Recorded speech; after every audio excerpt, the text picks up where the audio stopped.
much. Essentially, it's a video game for stroke survivors with impaired arm movement. That's what it boils down to. So before I go any further, I can tell you a little bit about stroke and then what we're doing to help it. So what is a stroke? It's basically a blood clot in an artery that blocks blood flow to the brain, which kills brain cells. When brain cells die, then the associated actions are lost. So a brain cell controls certain movements. Once it's gone, it's gone. This results in hemiparesis or partial paralysis. So basically, the brain has forgotten how to control the muscles. The muscles work fine, the brain's just kind of lost that control. It's been shown through therapy they can regain some of that and retrain the brain in different areas. So right now, there's almost 800,000 strokes a year, and there's evidence to suggest this number is growing. And South Carolina is one of the worst in the country and becoming even more worse for stroke disability. So obviously we have a lot of stroke survivors in this state, in this country, so we're hoping to help them. Currently in rehab, a patient will sit at a table and they'll reach for an object. Objects are usually a soda can, toothbrush, or everyday objects that they used to reach for pretty much all the time. Some problems with this, they don't get enough practice. Studies show they need 200, 300 a day, and they get 20 to 50 per session. So they're really not getting enough practice at all, because they're getting sessions about once every 2 weeks. So you're looking at 20 reaches every week, every other week, versus 200, 300 reaches every day. Tasks are frustrating. Like I said, it's everyday objects, so it's stuff they used to do all the time. They beat themselves up about it, and they struggle to reach these objects.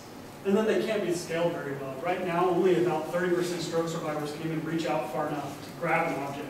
The rest of them are just so severely limited in their movement that they can't participate in current therapy. And then there's also some promising research that's not included in current therapy. So this promising research is what we call expert arm movement observation, which is basically, if you see a correct movement while you're moving, the brain's able to recover more learning and then hopefully lead to better recovery. And this was done with amputees where they had a mirror and glass setup where they tell you to move both your arms. So you're moving both your arms, but you're seeing both your arms actually moving. Even though your impaired arm or in an amputee case, there's no arm there, they still see both arms. And this actually has led to the brain recognizes that phantom arm, that mirrored arm, is actually the arm that's moving. So with stroke, it's been theorized that if they see a correct movement while they're moving, regardless of what they're doing, it's been theorized that that's going to lead to better recovery. So for our goals for our project is to improve current rehabilitation, just build on what they have. We want to give them good motivation to reach out. We want to give them extended practice, incorporate some of that expert action observation, and then we also want to make it fun. We don't want them to just sitting there beating themselves up because they can't grab a soda can. So our system is built on the Microsoft Kinect sensor, which is an infrared. It's got 2 infrared cameras that detect the user. It's basically $120 motion tracking, and this is orders of magnitude cheaper than any other motion tracking systems out there. It's basically a video game controller, so it's made to be off the shelf. And it's also a small form factor. I'll get into this later, but this is good because it's small enough that we can send home or send to other places. And then the software is built on Unity Game Engine, which is just a free 3D game development tool. And our lab actually uses it pretty heavily, so now there's a big user base. So now I'll actually show you a little bit of the game. And I don't have a live demo right now here, but next Friday we're doing demos in our lab at 2 o'clock, so feel free to come by right across the hall. So basically the game is a shooting gallery where a target will pop down or pop up, and the user reaches out and hits it. So you see here there's a seagull, this is the target, so we've got 35 points associated with it, and the user just reaches out and hits it. The user controls this virtual arm on the screen, so everything they do is controls this arm. A couple of the game design notes. The targets are laid out in this big grid fashion, and this is just kind of a heat map showing point value and difficulty of reach. So what we've learned is that reaching across the body is a lot easier than reaching away from the body, and reaching above and below horizontal is actually harder than reaching straight out. So the points kind of reflect that. The really easy reaches have a very low point value. So you can see this top corner is 100 and this middle is 10. So it's kind of a big range. This is also where the targets, or how often the targets pop up. Higher point value targets pop up more frequently because we do want to encourage them to do the reaches that are hard. We don't want them just sitting there doing the thing they can do all day. So for stroke survivors, the big thing is they can't reach out. So all these targets right now, they're at 80% arm reach and 95% arm reach. They can't reach out to them. So what we do is we go through a calibration stage where the user reaches out multiple times so we can figure out what their maximum reach is. And then we allow the therapist to change what actually happens on the screen. So here in this illustration, you can see the actual reach is at 47%. So that represents the user can only get out to about 47%. And when they do that, the arm on the screen is actually going to be out at 80%. So it's dynamically scaling whatever the user can do to make it into that correct arm reach. So that whenever they reach, the arm on the screen goes out all the way. And so that's how we actually compensate for their disability and provide that expert arm observation. To keep the game enjoyable, we have a couple unlockable themes. This is the default beach theme where there's seagulls, ducks, and crabs. There's a space theme that we just recently made with shooting stars, astronauts, and UFOs, and the Western theme has buzzards and cowboys and diamond bait, the Wild West. Again, this is just to keep gameplay enjoyable. These are unlockable things. And after 100 reaches, you unlock space. After 10,000 points, you unlock Western. So it's something to give the user just some motivation to keep playing for a long period of time. Because they're going to, anyway, they're going to need to play for a long time, but we'll at least give them something to look forward to every time. So currently, we're working with Dr. Michelle Woodbury at MUSC. She's running a study for us. We've run 5 stroke survivors through this system already. We did a pre-test to look at how far they can reach before using our system.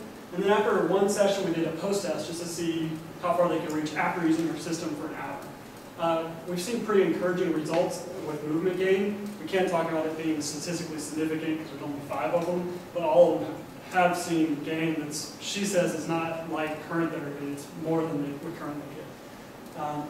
The other big thing that we've done recently is we entered into the Microsoft Imagine Cup. It's a worldwide software competition.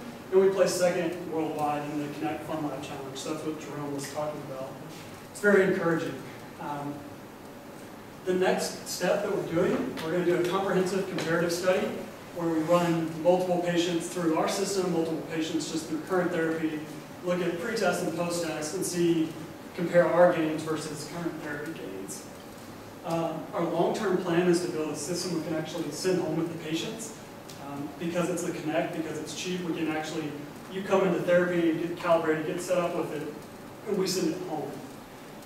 While you play it at home, we record data that gets sent to a therapist, including like their maximum reach, where they're having difficulty reaching, and then some other metrics we've developed to determine what correct arm reach or what a good arm reach looks like. And ultimately, we want it to be a new tool for therapists. We're definitely not trying to replace them. We're trying to give them a new tool so that they can train better tailor therapy to you, and just give them a new tool to encourage their patients to actually reach out and perform these tasks. So, briefly, I need to acknowledge that I work with Austin Hayes. He's another PhD student. We've been working on this, like I said, for about 1.5 years now, under Dr. Hodges, and with Dr. Woodbury at USC. Everything has been developed hand in hand with her, making sure that we know what she wants and building exactly what she wants. So now with that, I'll turn the floor over to any questions. I assume the stroke is the entire side of the body, right? Right. I assume legs are affected also? Have you guys thought about doing anything with that? Yeah, so that is the #1 question we get every time we talk about this. The next question is, what about legs? We think it's possible. Right now we're focusing on, you saw in the game, it's all left arm. We're working on making it work for the right arm as well. And focusing on reaching tasks. And even once we get this is just kind of gross reaching, we're hitting a target. We want to, next step would be to like do some kind of like tracing task where it's very fine control reach. Eventually, long term, it could be done with leg. We just haven't started on that yet. Do you have any time lag between people doing the motion and getting the response on the screen? What we found is if you move really fast, there's just a split-second lag. But the thing to remember with our stroke survivors, they're not moving fast. And because the arm on the screen doesn't do exactly what theirs does anyway, because it compensates for their movement, it's not perceivable. So they're reaching out, and since it's one-to-one, like the motion on the screen is controlled by what they're doing, but it's never noticeable when that scaling is turned on because there's not really anything to compare it to. Yeah. Is there, sorry, I'm just curious, is there a reason why reaching across is more difficult? Honestly, that's what our therapist told us, and what we've learned is that we listen to the domain expert, and she tells us that's what's hard, and we go with it. I honestly don't know.